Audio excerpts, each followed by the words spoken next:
What's up, everybody? Welcome to episode 353 of Opinions May Vary. I'm your host, JR. My co-host with me, Alex. Hello. How's it going? Pretty great. It's almost Christmas time. It's almost holiday time.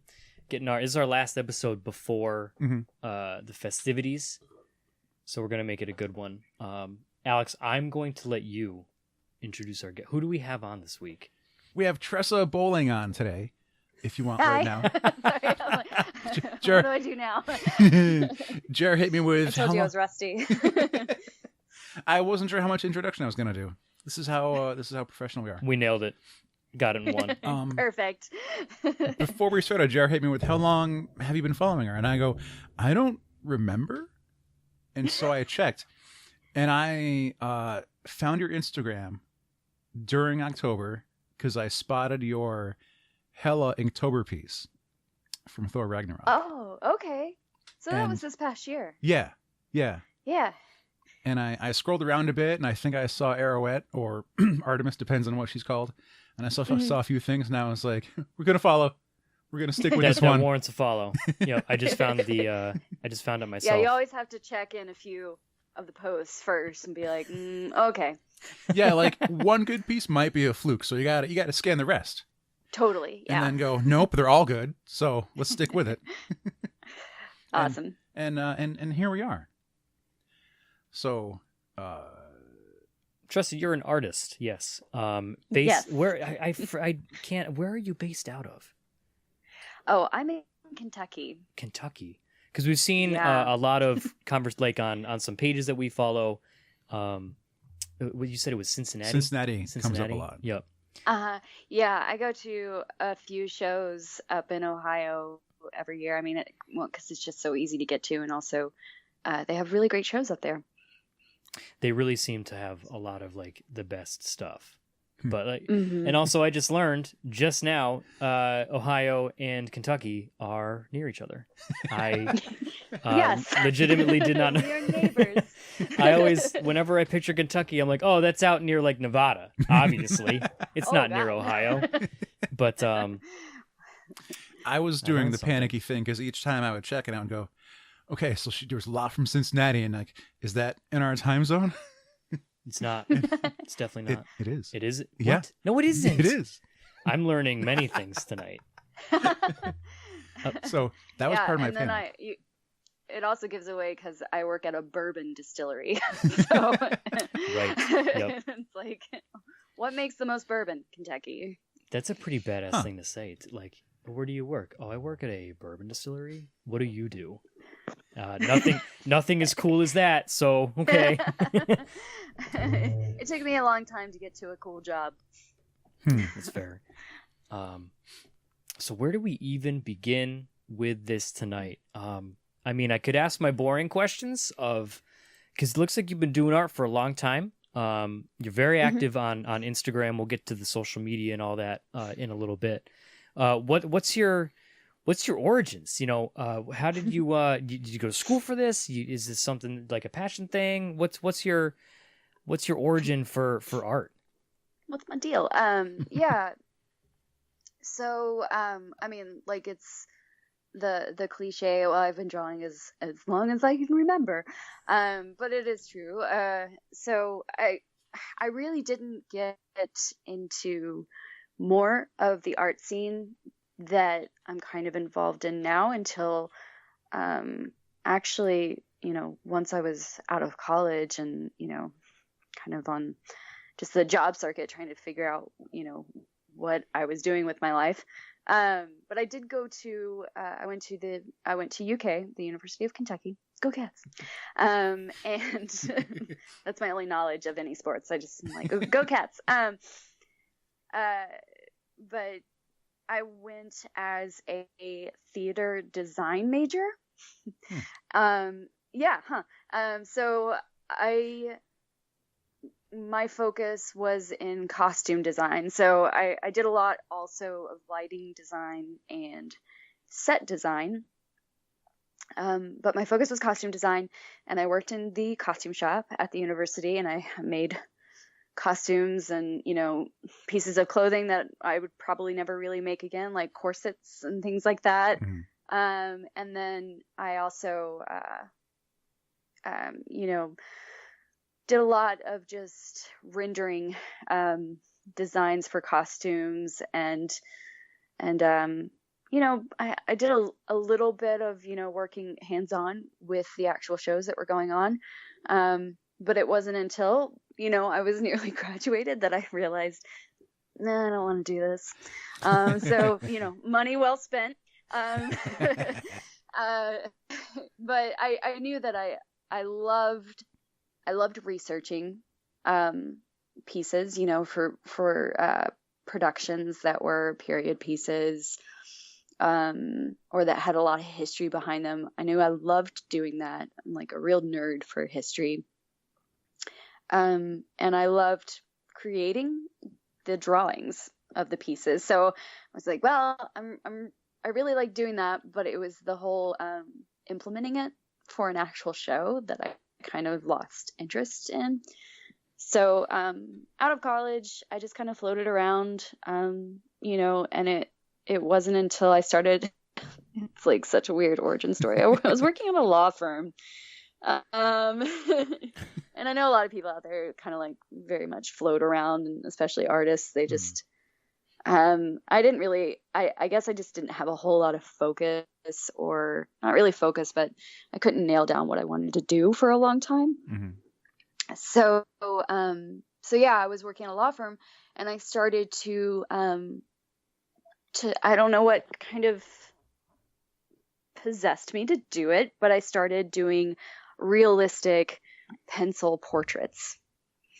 So very much different art than what I do now. So it was, I was drawing people's babies and family portraits and dead loved ones. And so I was getting a lot. It was like the first time I was getting any like commission work where people from this law firm that had stupid amounts of money to throw around. And so they were commissioning me to draw their babies. So I was like, this is kind of cool. I didn't realize I could get money for this. And so I just kind of continued doing that and started, you know, also then dabbling in kind of making my own little characters and comics. And then it wasn't until after I got laid off from that place, which was a blessing. But I started working temporary work around this time of year at a factory type place. Mm-hmm. And I met another local artist who was Justin Stewart. And he kind of like opened my eyes to the local art scene. And I had already been, you know, starting to go to conventions and stuff, and still didn't really know what I was doing. But it wasn't until I met him and he kind of, you know, ushered me into this whole local art scene where they were doing live arts at like movie openings and really kind of getting together and, you know, just doing like drink and draws and things like that. And I was like, oh, there's other people that do this. And so that's when I kind of just really went headfirst into it and started to table at conventions and learn my way through it. You know, it's just like every convention I did, I learned, okay, this doesn't work, but this might work, you know? And so it just kind of went from there. And that's where I'm at now. It's just, you know, it's all been, for me, it's been just a kind of one gigantic learning experience. So that in short, it's kind of a boring, you know, origin story, but that in short is where I came from. the thankfully I don't have to work at a law firm anymore. Oh my gosh. For some people, that would be the same reaction. No, it was awful. For a lot of the artists that we've talked to, and even the few times we've tabled at Boston Comic Con in the past, just to do, hey, listen to our show. There's usually a lot of thought and like you said, success and failure at conventions where it's like, I'm going to bring this product. That didn't work. Now I'm going to bring more of this instead and see if that sells. And be, well, if I bring prints of established character, what if I do creator owned stuff? And Yeah. A few people have managed to latch on to what works and stick by it, and others like still Hmm. evolve, even like show per show. I believe Yeah. so. Yeah, it's kind of wild. And like doing conventions a lot is not for the faint of heart because they can kind of be heartbreaking, Mhm. because you do so much prep work and you set up and you're sitting behind this table, for 8 to 9 hour days, Mhm. and some shows go even for 4 days in a row. And when you don't, do well, it's really heartbreaking because then you think, well, it's something that I'm doing that's Mhm. wrong, and a lot of times that's not even the case. Sometimes it's just, the location of where you're tabling, or even the city that you're tabling in, because like even here in Kentucky, so I live in Lexington, which is one of the bigger cities. And then we've got a show here in Lexington that happens every March. And then there have been shows that happen in Louisville, Kentucky, which is also one of the bigger cities. It's even bigger than Lexington. And they have kind of a little bit more of an art culture there as well. And you would think, well, Louisville would be a better convention place. I'm going to make bank there than Lexington. But year after year, I was finding out that that wasn't the case, that people just don't come out to Louisville as they do for Lexington. Right. And so it was just like learning that kind of thing. And also, I've kind of set up my tables now where I have a good mixture of, creator own work and also fan art. And unfortunately, like I would love to have just strictly creator own work at my table. But that doesn't necessarily always bring people to your table. So it's like, if you can snag them in with, a piece from Star Wars, if you can lure them to your table, then, maybe they will stop. Sometimes maybe they'll just buy that print. That's fine. But maybe they'll stop and actually look at other things and be like, oh, what is this other stuff, that I've never heard of before, that is creator own work. So that's what I've learned over the years has been the best, is to kind of have a good balance of those things. I found it is often like, it has to be something that really stands out and is quite different. And like either it looks great, or it's an idea that hasn't come out around before, or it's funny. And let me say, after reading through a few of your Dracula pieces, every time I get to the last panel, we're like, it's Dracula with biting the person's neck and them just like dangling from his mouth. Like I crack up every single time, and it's one of my favorite things now. Oh, good. I mean, that's really what gets a lot of people to my table, because he's on my banner, and people are like, "Is that a vampire llama?" And I'm like, "Uh-huh. You want to hear about him?" So, again, like you said, it's something that's different, and funny. And yeah, it kind of breaks my heart that I haven't had really much time in the past years, and I mean, a lot of it is due to myself being a huge procrastinator, but I haven't really been able to create too much more of him lately. But yeah, like, I mean, it's if you think about it, it's a stupid concept, but also it's funny. So yeah, just the thought of and llamas are kind of like everywhere right now, which I always joke about that. Finally, my blood sacrifices have paid off, because I swear, like 90% of my Christmas gifts this year from friends have been llama stuff. So I'm like, yes. So yeah, but it's just yeah, that he has been a helpful thing for people to be lured towards my table. A lot of people still unfortunately shout out, "Look, it's Bunnicula." Oh, Lord. And I'm like, sure, that, I mean, it's an ugly bunny, but that's try to be like, no, it's not Bunnicula, but would you like to hear about who it is? That kind of thing. So, but yeah, and people see a white animal with fangs and they're like, Bunnicula. So, I understand. And then I was explaining to her some of the more recent, because I went on the deep dive and looked at some of your older pages, and then I caught up to some of the newer stuff. And I was explaining how, depending on what iteration you watch or read, like Dracula has 3 brides. Yeah. And I was like, and so these are alpaca. And Jared's like, of course. What else would they They're be? the alpaca brides.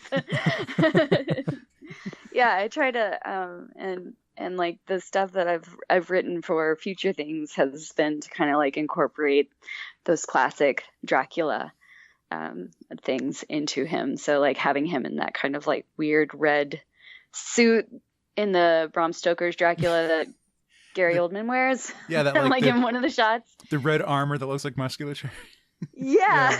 I was like, is this too weird? And like my friend's like, no, it's just weird enough. I'm like, okay, good. That's perfect. As far as your convention, I guess not schedule, but like, what's your? Because you mentioned some local shows in Kentucky and Cincinnati. How far out have you ever made? Because we're in the Northeast. Do you ever make your way up this way or out west at all? No, not yet. I mean, it's been mostly just due to schedules. Because I drag my husband along with me when we go to him because I call him my booth babe. So he helps out a lot at my table. And with both of our schedules, because he actually has successfully found full-time work in theater, and he's a lighting designer. So he's got a lot of really crazy scheduling. Right. So we usually stick to whatever we can drive to. So it hasn't been a whole lot of the kind of out your all's way. The furthest we've gone is Baltimore. Okay. Yeah. And we used to do Baltimore Con every year. And unfortunately, that was one of those where I felt like I was really busting ass to get through that show and didn't really have anything to speak for it by the end of it. But there's some stiff competition at that one, though. There is, there's a lot of stiff competition. But I mean, I will say it's one of the shows that's gotten me like more work, with other creators. So I mean, that it's good for that, Probably one of like the weirdest encounters I had there was, Franco from like Tiny Titans and the Oh Yeah comics guy, and Franco, him and Art and Franco. Yeah. I bought my niece all those.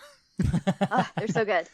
So he was like down the aisle from me the last year. Or I'm sorry, it wasn't the last year we did Baltimore, but it was a few years back that we did it. And he was down the aisle from me, and I kept thinking, I need to go down there and just introduce myself and get some things from him.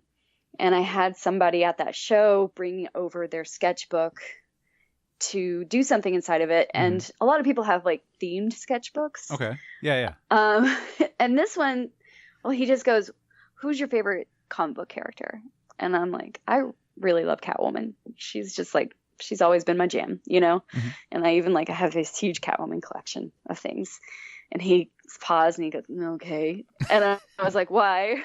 And he goes, "Well, my sketchbook is, I ask the artist who their favorite character is, and they do Earthworm Jim as that character."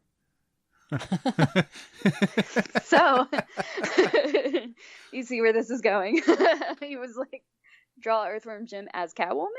And I'm like, okay. And so I did that in this sketchbook, and it's utterly ridiculous. Like, he has the catsuit on with boobs busting out of the top of it, and he's got this very kind of like coy look on his face. It's ridiculous, but it was really funny at the same time. And he hadn't picked it up yet, and I took that opportunity where it was a lull. You always have to, as an artist, you're like, okay, I don't have anything I'm doing. I'm going to get up and go see somebody. So I went down the way to see Franco, and I'm standing there, and the guy that had the commission done walks up to me at Franco's table with the sketchbook in his hand. And he goes, "Oh my God, this is the greatest." And I was like, "Awesome." And Franco was like, "Let me see it." And I was like, "Oh no." So this guy that does like super adorable children's books, Yeah. asking to see this Earthworm Jim as Catwoman. And and I was just like, it was one of those slow-mo moments. And Franco loved it.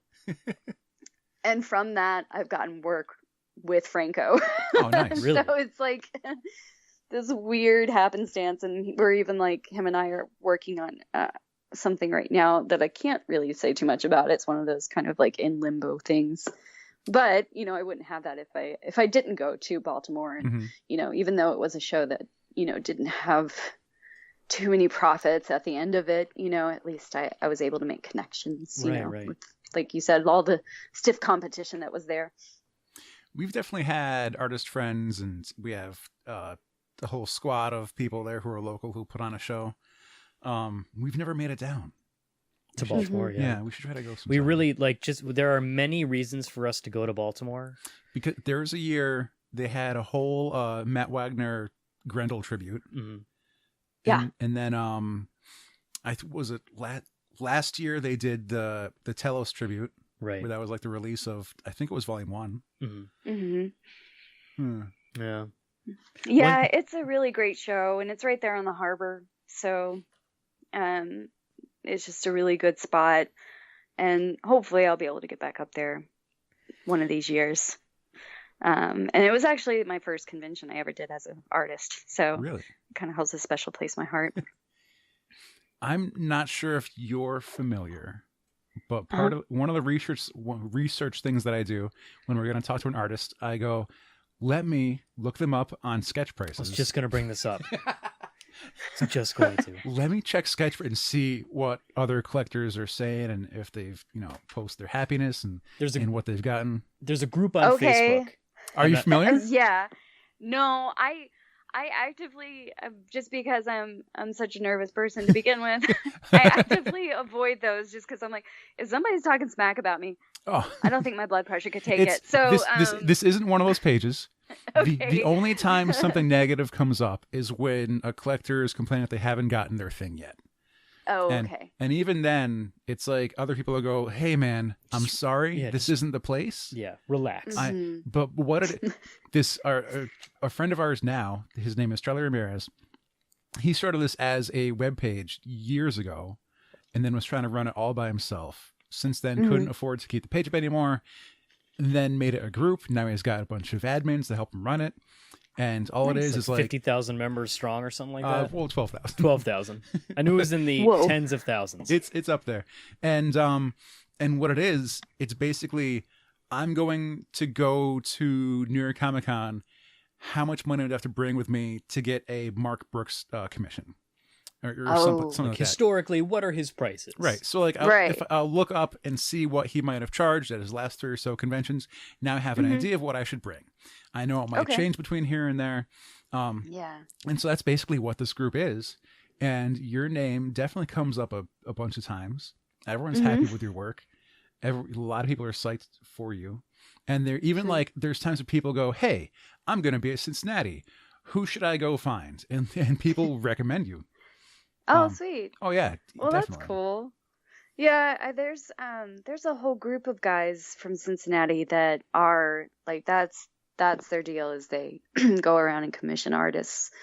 And it's like they've like created a club out of it. And so they hit me up every time I'm in Cincinnati, or even like I have a show up in Dayton that I do. And a lot of those guys hit me up there, and they're fantastic. And I think they're part of one of those groups, because the last time I did Cincinnati Comic Expo, which was earlier this year, I had quite a few people come up to me, I've lost my words. What are those people that give you money to do things? Customers. I'm like mixing all my words up. Patrons, I guess, of my art that, did kind of indicate that they found me on one of those pages. So that's cool. Yeah.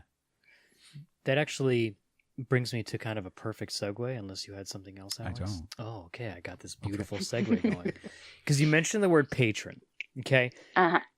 You have a Patreon, and we've talked to people in the past who've had Patreons, but we never really kind of get into it.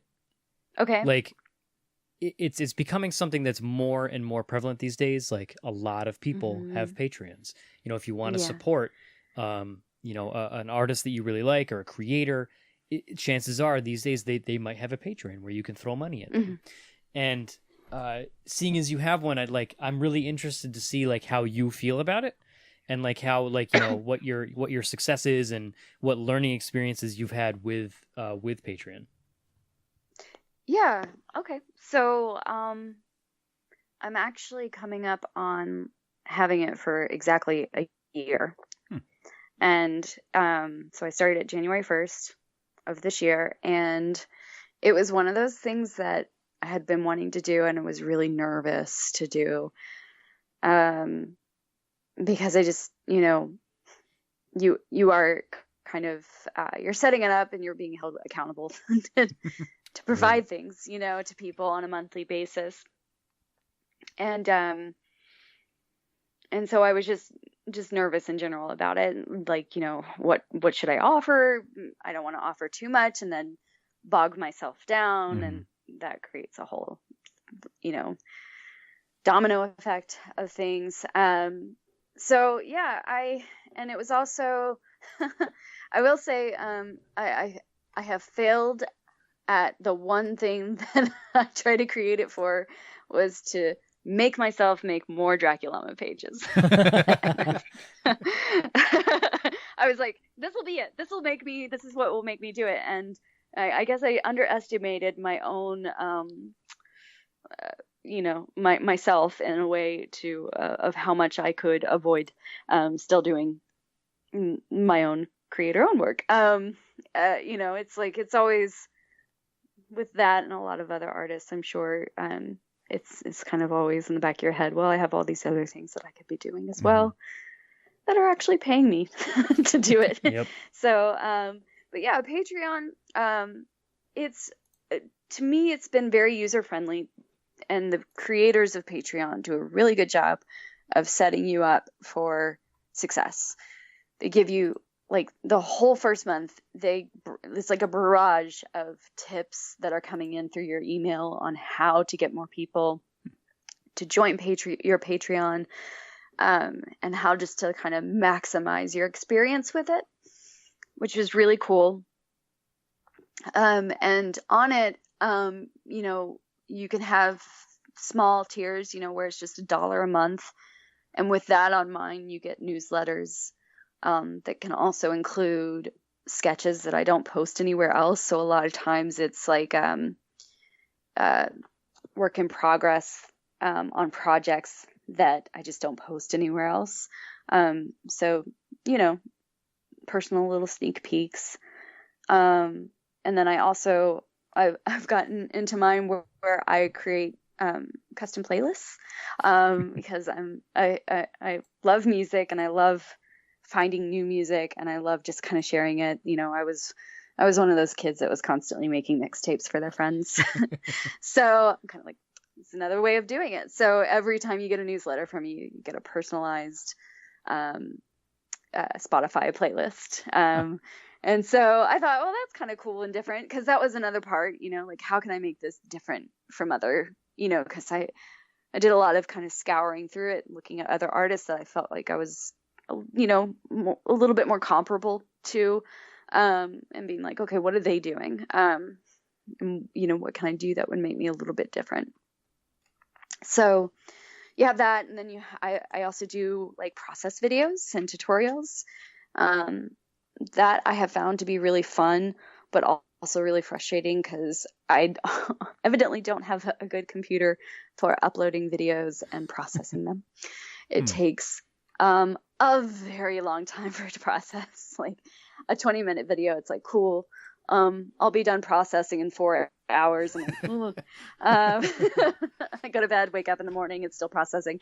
So that's been one of the things where I'm like, okay, so maybe I need a new computer, or something that can hold the power to be able to do that more. And and then I have the more top tiers where it's commissions.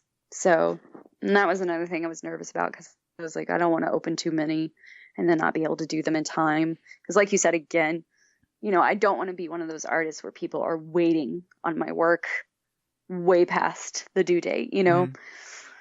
and not just, clients who have, or who are paying for me to do pages. It's not like that, but just, just commissions. Mhm. I feel awful making people wait. And a lot of times I do still get, customers who are like, just take your time. I'd rather you take your time. And I'm like, no, please.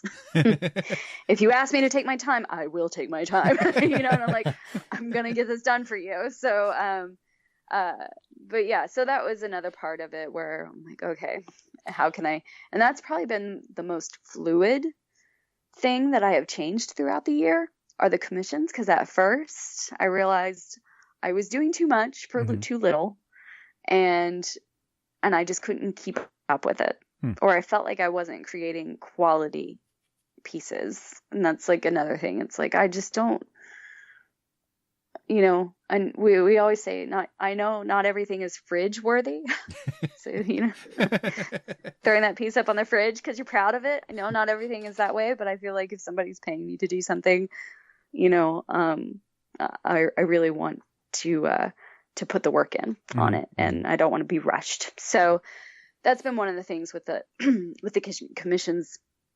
So it went from being like full color, $25, for like a 4x6 piece, and I was really getting into it, and I was like, oh, I feel like I'm doing this. I feel like I'm doing too much for what it's costing, because after shipping and everything, you're really getting paid not very much to do it, So, and it was eating into prep work for conventions and things like that. So I kind of backed off of that a little bit, and made them a little bit more, but doing a little bit less, like more ink work, kind of like spot colors. And now I'm trying out the thing where I'm like, you pay a little bit more, but if you want to wait a month, you'll get an even bigger piece. So I'm going to see how that works. So overall, like, Patreon has been really fun, and it's been very much like I see the people who are on my Patreon are some of my biggest followers on other social media. So that's really like, I don't know, it's like as an artist, and I'm sure other people would just feel that way in other genres of creating things. It's very touching in a way, to see all these people who are following me everywhere else and like hopped on that Patreon so quick. It's just like they're really there, just like full throttle, huge fan, and that really is awesome. And so it's been really great in that way, and also great in the way of just kind of like pushing myself to find new ways of creating content that is worthwhile to people. So I think overall it's been a really good experience. And when I speak to my other artist friends who don't have Patreons, who are still creating a lot of content and, every day throwing up a piece on Instagram or Twitter or their blog, I'm like, just do Patreon. I mean, even if it's like, even if you think you're only getting a little bit a month, like that's something that you wouldn't be getting before. And all you have to do is really just kind of find a way where you're creating things that are just for them, So overall, I think it's been a really positive experience. And at the same time, like, after doing it for a year, I think there's still a lot of room for me to grow in it and things to learn. So, yeah, it's really cool. And I'm also a patron of artists on Patreon, and so I'm always finding other artists to support and see what they've got going on, and getting commissions from them too. So it creates like a real kind of community, I think, of creators. And it's, I think it's probably been one of the better ideas social media wise, that's like come out, especially for creators. So yeah, it's, I don't know if that answered all your questions about it, but overall it's been really positive. It's definitely the kind of thing that I would be too indecisive and nervous to get everything right, and then I just would end up not doing anything at all.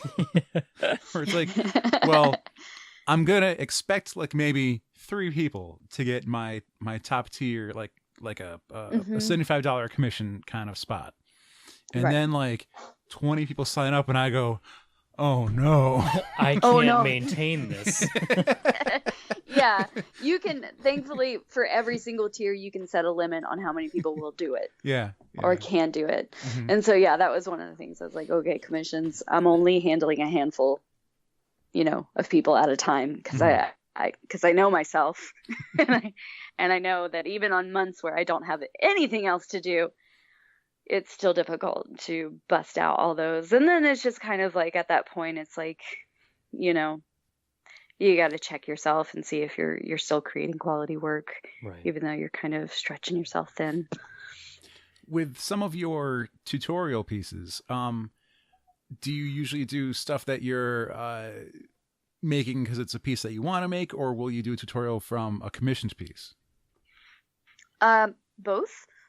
I've done, and with the tutorials, I usually try to like pick certain things, like, on this one, I'm inking this piece and it might be a commission. The one that I'm editing right now is for the She-Ra piece that I did, which was actually just for me, because it was one of those images that I had stuck in my head and I had to get out. And so the tutorial on that is on how I colored her hair. So it's just kind of, it's kind of all the above. I wish Patreon would create some sort of live feed feature. I think that would be nice. Because that would also help me to not have to edit so many videos. Because on that as well, you had to create your own YouTube page. Yeah. To upload the videos and then upload it to Patreon. So, yeah. It's a lot of steps. Yeah. It's a lot. Yeah. Just stream on Twitch through a private Patreon Twitch stream chat. Which you can do, I think. That's a thing. I think people have those private Twitch streams for patrons and things like that. I think. I've literally been trying to look into it like while we're doing this, because I'm like, yo, it'd be cool to do like a, hey, I'm editing the podcast episode, getting ready to post it stream. People would maybe one person would watch that, and I'd feel vindicated. But yeah, if you can figure that out, or if other people know of anything like that, I mean, I'll hop on it. I think Twitch is it Twitch? Yep. Okay. I think it has kind of like specifications of you have to have, I could be wrong, or it might have been like what it was from the very beginning, but like you have to have a certain quality of camera. Yeah, I'm to not stream sure. on it. I'm not entirely sure. I just use my cell phone. So I don't know if this is the way to go, because I mean, with the quality of cell phones these days, like I that's true. Yeah, but I just like transferring 20-minute videos from my cell phone to my laptop takes like 45 minutes. It's ridiculous. And it's just I like Patreon because it's a neat tool to like literally put your money where your mouth is, you know? Like, oh, I really dig this creator. I dig this, whatever they're making. And I'm going to show that, like, yes, I like them. I follow them on Twitter. That's cool. Mm-hmm. I'm also going to throw money at, like, even if it's just, you could do $1. Or I can't decide on who I'd want to get for a $40 sketch or something. Right. Then, it's just, it's a cool thing where you can, it gives you a little, it's also somewhat, I guess, intimate in a way. Like with some creators, like, there's a couple people that I follow who post things that they're like, hey, yeah, the one person that I follow, Amy Falcone, from the C Team, and she's an artist.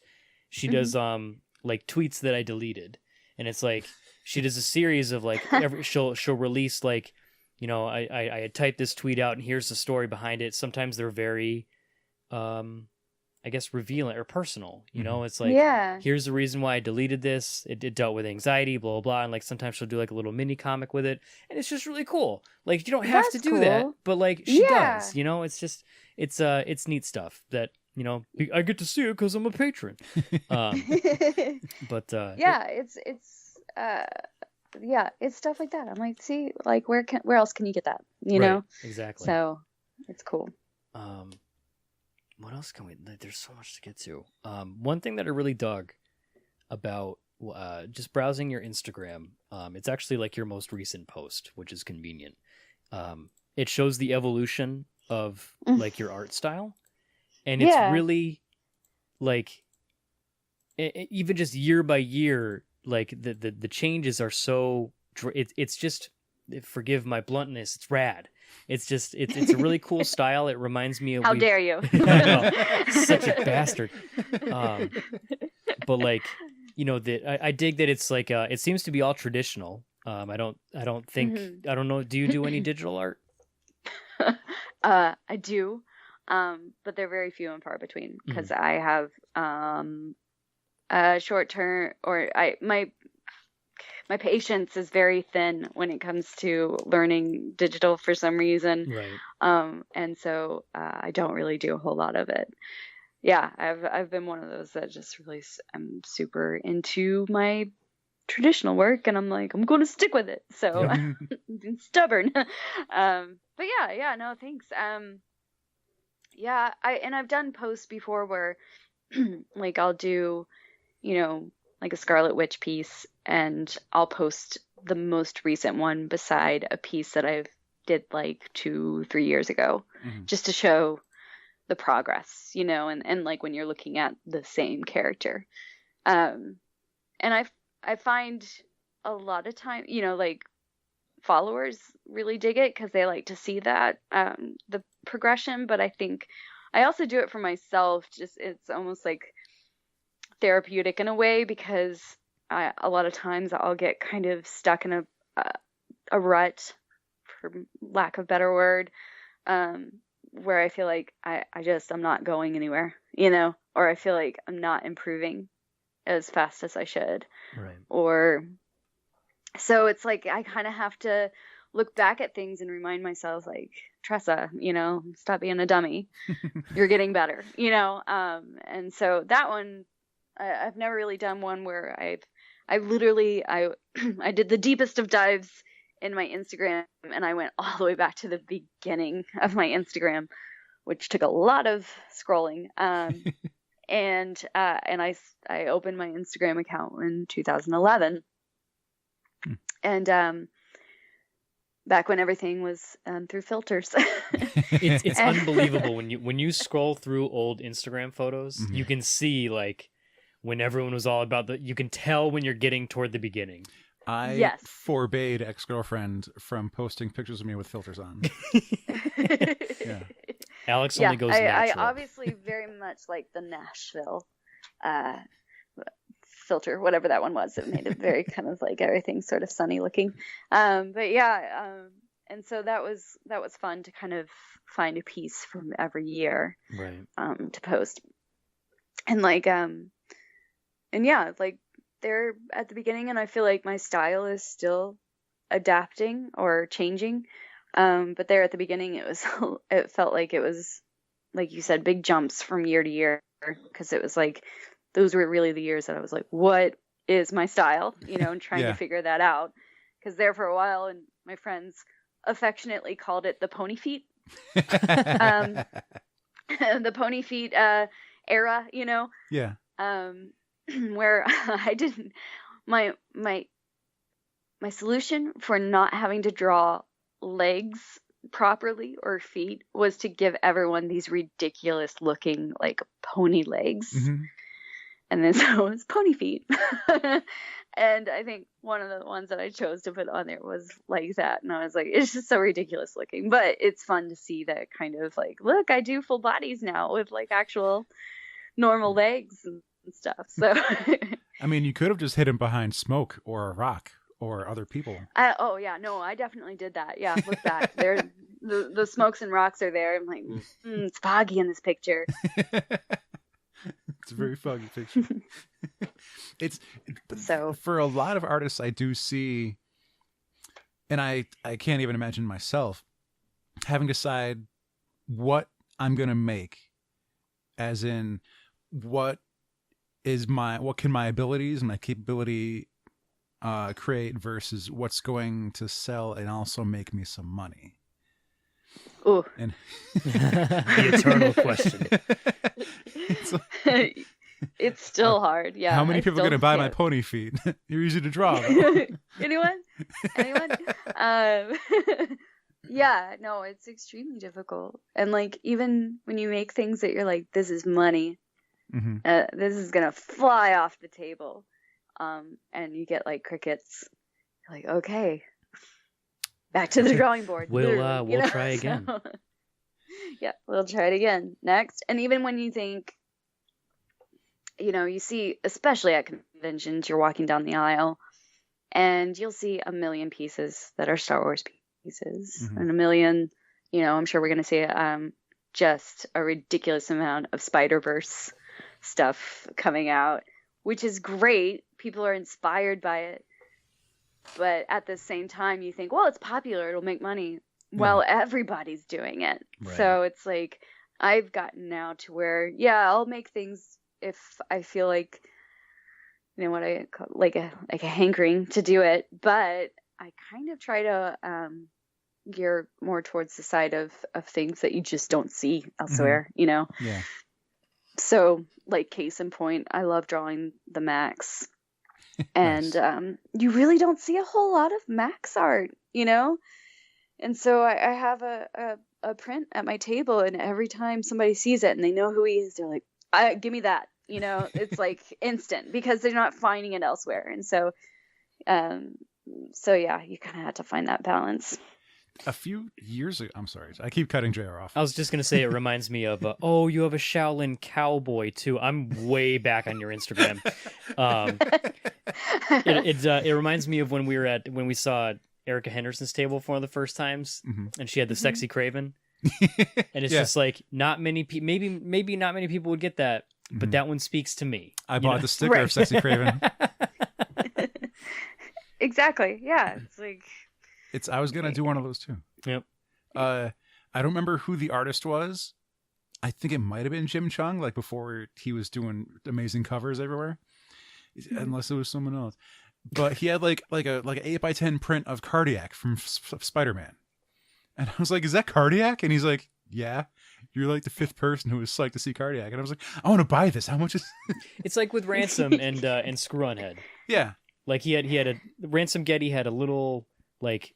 It's like 4x4 yeah. like sketch of Amazing Screw on Head by Mike Mignola, and which is like it's like a sub character in the Hellboy universe or something like that. Yeah. Even it was more of like a pilot. Yeah, he wanted to make a cartoon out of it, and like Alex was like, "Yo, is this Screw on Head?" And Ransom Getty was so psyched that someone knew who Screw on Head was. Like, and Alex bought it immediately.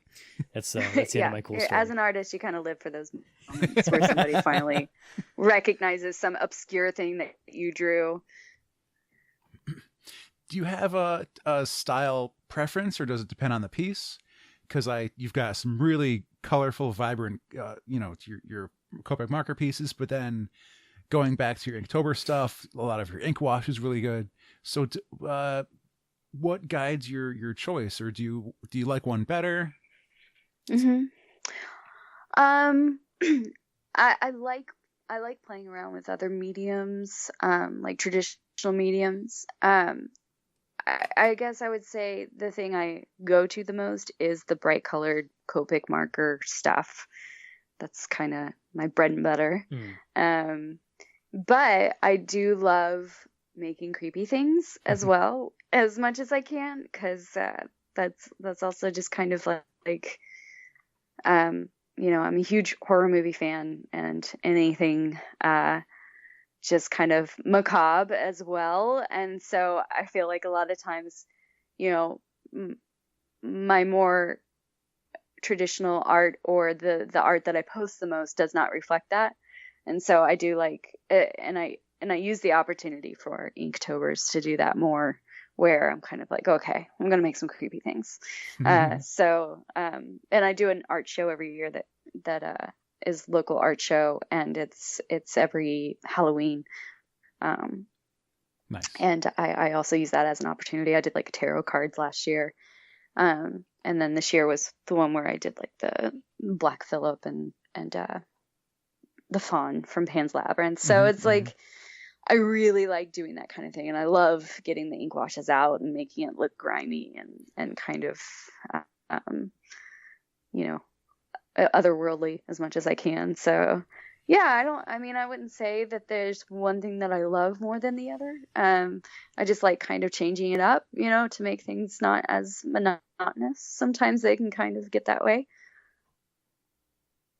So I'm as you're talking about this, I'm scanning them more to see like how many more I recognize.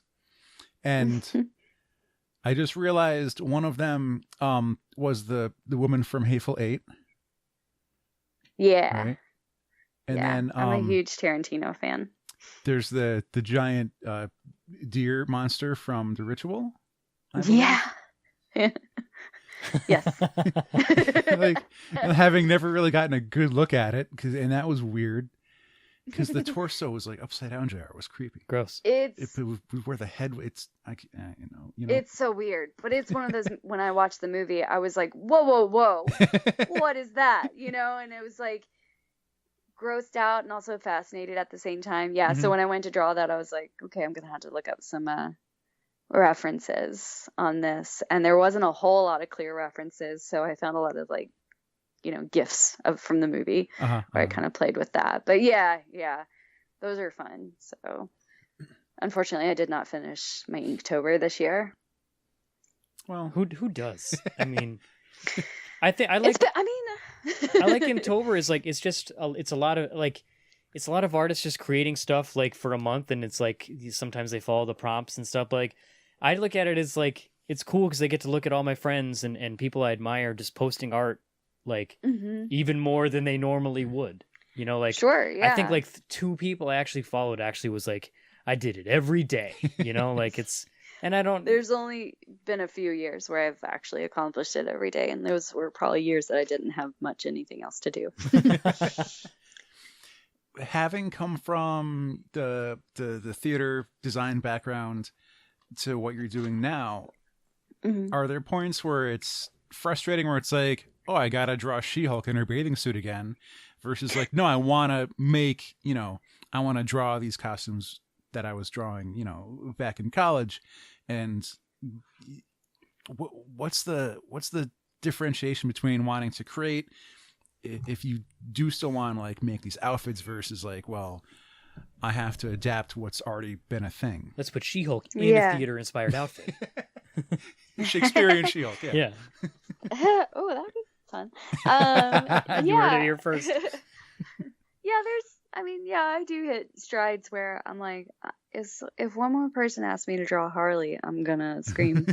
But I will say I do still get inspired a lot by character design and costume design, and I always joke with my husband because we'll be watching things, whether it's animated or live action, and I will completely miss out what's happening in a full scene because I'm too busy staring at the costumes and analyzing them and picking them apart, and also thinking, I can't wait to draw that character, that kind of thing. So I guess that's like, portions of it that have kind of stuck around, from my college days. But yeah, I guess to answer your question, with like already established characters and they're already, I'm like staring right now at a last minute Christmas commission. It's just Ariel, so there's not a whole lot of wiggle room with her costume, right. So yeah, I guess more than anything, I try to add my own little elements to the piece where I guess I try to be a little bit more realistic when it comes to like folds in the fabric and things like that. And just adding maybe a little bit more detail to the costume than others might. So I think that's kind of how I get out that sort of that want to still create that kind of thing. But yeah, I don't feel like it, is bothersome really. Aside from, occasionally when somebody asks me to draw She-Hulk in a bathing suit. It's something that I had never thought of, because when I was young, I thought I wanted to draw in like junior high, and quickly realized that wasn't going to happen in high school. But at the time, in that being the 90s for what they were, it's like everyone had bulging muscles and whatnot. And then we look at today, and I absolutely love when Chris Anka puts up his Runaways character designs, and it's just like page on page of different outfits for the same characters, and I'm like, these are fantastic. I love every one of these. Please show me more. And we got to talk to Joe Eisma, who had done Morning Glories and is currently on Charlie's Angels. And I was like, man, it's a lot of school uniforms you got to draw. And he's like, no, I like it. Like every outfit, every shirt, pants, the fabric folds differently. And like, it's fun finding, it's like, I'm drawing 50 school students and I have to make each one different somehow. And he liked it. And I imagine to an extent, drawing that is like more fun than drawing Wolverine's muscles over and over again. Oh, yeah. Yeah, totally. Details on costumes can make or break a character, you know? It's like, you do. I get a kick out of when somebody asks me to do a character or someone that has just like these fantastic costumes that go with them. And it doesn't even have to be like realistic costumes, like even like the more ridiculous things. I'm like, yes, I can't wait to draw those gigantic shoulder pads.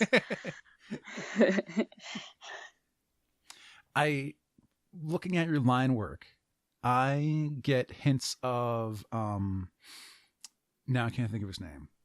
Tim? No. I don't know who you're going for. Give me a hint. Give me a hint. He ink washes in beer sometimes. Sealy? No. No. No. Now we're just playing games.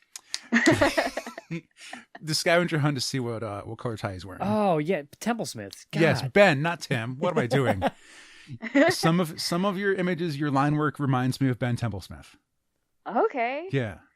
I've never heard that. I've never had anybody compare me to him before. But well, then because like your bright colors go over it, and you could lose some of the lines just because the colors are there. But I'm finding them underneath. Yeah, it's just like as an artist to be able to find a style of your own, like that's very hard, and I still feel like I'm still working towards it. And with the colors, I don't think I know how to do muted colors. So I'm just like very bright. But yeah, that's a lot of that's due to the Copic markers that I use too, because they're very highly pigmented and they blend really well. I like making things kind of pop off the page. Mm-hmm, mm-hmm. Do you have a goal in mind for the near future? Like, would you want to keep hyping up your Patreon some more? Or if you could get a contract with a publisher somewhere, would you rather tend towards that? I don't, and this is also, I guess, the flighty artist in me. I don't have a plan. I do. I mean, I know that I love still creating comics. I've got right now I'm working on pages for the second book of Cash and Carry through Action Lab Comics. They just did a Kickstarter for that, and so I'm creating. I worked on book 1. I'm creating the pages now for book 2 on that. But I also would love to create more things that are not in the realm of comics, like a book that I worked on a few years past called Kentucky Kaiju. Mm-hmm. And that was more of like creating these giant monsters with like ink washes and things like that. And I read like a field guide to monsters. And so I worked on that book. It's published through Apex Publishing. And I worked on that with Justin Stewart. And he does a lot of color work for like Jim Mahfood. That seems difficult. I don't know how he does it. Like, I look at it and like, I don't understand what you did. I mean, it looks great, but I have no idea what you did. Um, but yeah, him, and then Sean Pryor, who he's the one who also writes Cash and Carry. He wrote the first Kentucky Kaiju book. So we've got like loose plans to create a second book for that. And so I like that because it's not comics, but it's still creating these, you know, characters and creatures, and it's different, you know. So just, yeah, my plan is just to kind of keep doing that, and to also just keep working on things that I find fun and that make me happy, you know. And I think a big part of it with me personally is I went through a good majority of like my young adult life in miserable jobs, day jobs. Yeah. And so there was that kind of desperation to try and figure things out outside of that. And I feel like I'm in a good spot right now where I'm like, okay, I know what I like to do and I know what I don't like to do. And so I feel like I can kind of cultivate that a little bit more. And now that I've got a good day job that I enjoy going to, you know, like who doesn't want to go to a bourbon distillery every day, and give tours, you know, to people, you know, that's helped a lot for my just mental state. So yeah, I don't really have too much of a clear plan, but I think that's kind of, you know, I've never really been somebody who sets forward like, oh, this is my 5-year plan. Right. And if I don't accomplish this, then everything is gone to shit, you know? So like, back to the law firm. Yeah. So I find I just try to be a little bit more fluid with my decisions on things, or kind of, you know, just going with the flow of it. I have a question for Kentucky Kaiju. How much of these were, let's see, were you given like an idea for what the monster would be, or a name, or like a full description, or was you just getting to make a monster of your own and then like, no, now you write like, you know, the little bio for this? Yeah. So when we met together to create it, and it was just a full on like group project kind of deal. Like, we've got this weird idea that we're going to do. We came up with a list of places in Kentucky, real places to base the characters off of. And we picked the most ridiculous named places. So we've got like, we've got a place in Kentucky called, and this, you know, people will be like, of course that's in Kentucky. It's called Big Bone Lick, Kentucky. So like, that's a place you can live there. Big Bone Lick. I wouldn't that's ridiculous. believe you if I didn't know that Woody Boyd had a rivalry with French Lick.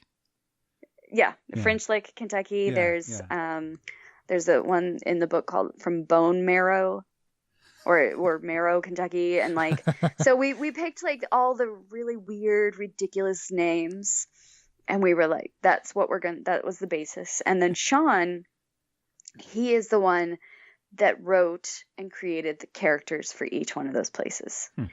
And so then he sent us this just like master list of all of these characters and was like, okay, have at it. And so Justin and I, we knew each one of us, we wanted 50 creatures in the book. And so each one of us picked 25 that kind of spoke to us. And so then we just created it from there. So it was all based on Sean Pryor's description. And so he named it. They're all like absolutely ridiculous names. And if you ask me to repeat any of them, I cannot, because they're ridiculous, but fantastic in that way. And then he gave a backstory, and some of them use the history of the land in the area. Like, one is, of course, I picked this one, a giant llama that lives in a whiskey, a whiskey distillery. And so, he's, you know, of course, constantly drunk. But yeah, so it's like ridiculous things like that. And yeah, we just kind of went off that and created it from there. And some of them They range anywhere from that llama to like really cool, like just kind of crazy creations that we came up with. As we come to the end of our episode this week, you know, we've been talking a lot about your social media, your Instagram and your Patreon. Where can and also, and you know, you mentioned any sort of upcoming shows. Where can people find you, find your stuff, if they want to support you, throw money at your face, or you know, just see your stuff in general? Yeah. Well, as far as shows go, I'll say that first because that's the easiest one. I don't have any shows until next March, which is great for me because I go into hibernation. Yep, it gets cold. It does. And that one, actually, my first show every year is here in Lexington, Kentucky, and that's the Lexington Comic and Toy Con. And it's each year it gets bigger and bigger. Last year, I think they had close to, I think it was a little over 30,000 people come in for it. And I know the showrunner, he's a really good friend. And they put on a fantastic show. So if anyone's in the area that's listening, I highly recommend it. So that's in March. And the exact dates have left me, of course, because I prepare. But outside of that, my social media, really, you can find me anywhere by typing in Tressa Bowling, and that's Tressa, and then bowling, you know, like the game bowling. And I'm on Instagram under that, and Twitter.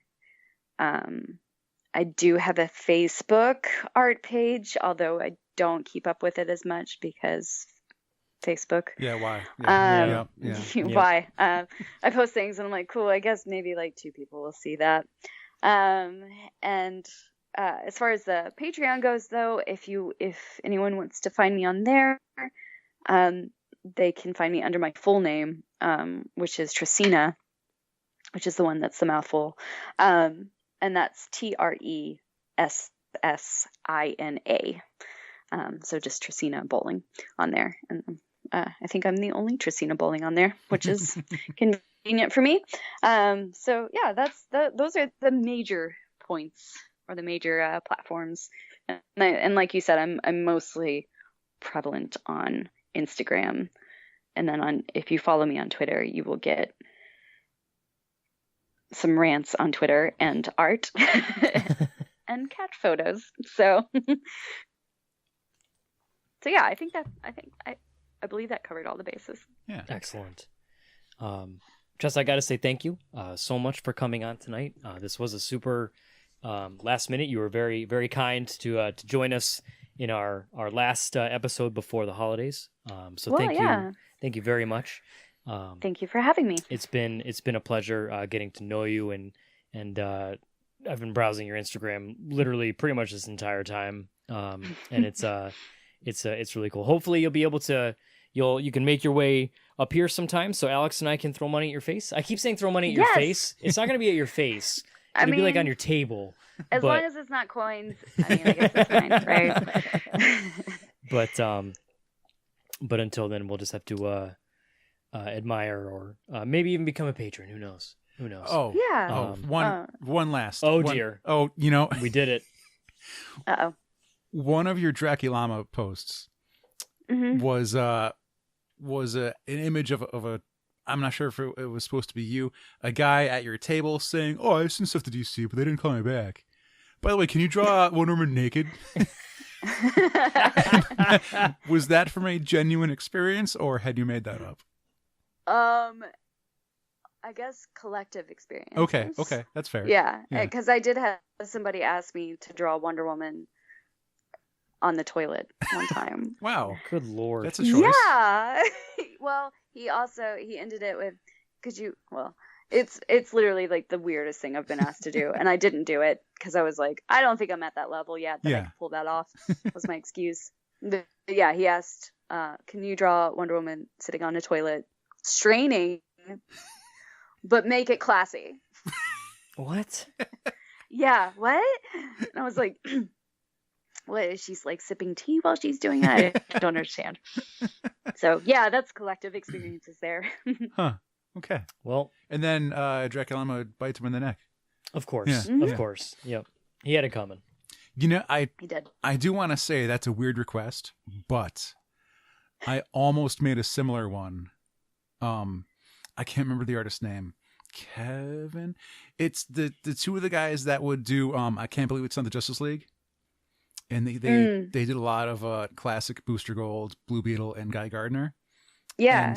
And he does like really expressive faces. So for one of the conventions, it was draw the character you want and then an expression. And he would just do headshots. Right. And it's like, do Booster Gold, but like really happy or Blue Beetle and like contemplative. And I wanted to do like Guy Gardner, constipated.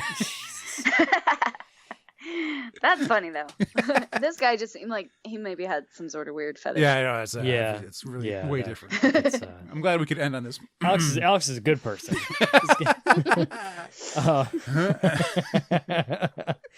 We were doing so well too for like an hour. And then we ruined it. Anyways, Tressa, thank you so much for coming on. Yeah. I hope I looked it up too, and I got rid of it. I looked up the dates for Oh, Lexington. yeah. It's in March, like Tressa said. So one of those weekends. Yeah, it's a weekend in March. So if you're in Yes. if you're in the Lexington area, which is near Ohio, I guess, because Kentucky's is near Ohio, Yes. you can check that out, or otherwise you can check out all these social medias that we talked about earlier: Instagram, Facebook, and Twitter, and Patreon, and all that.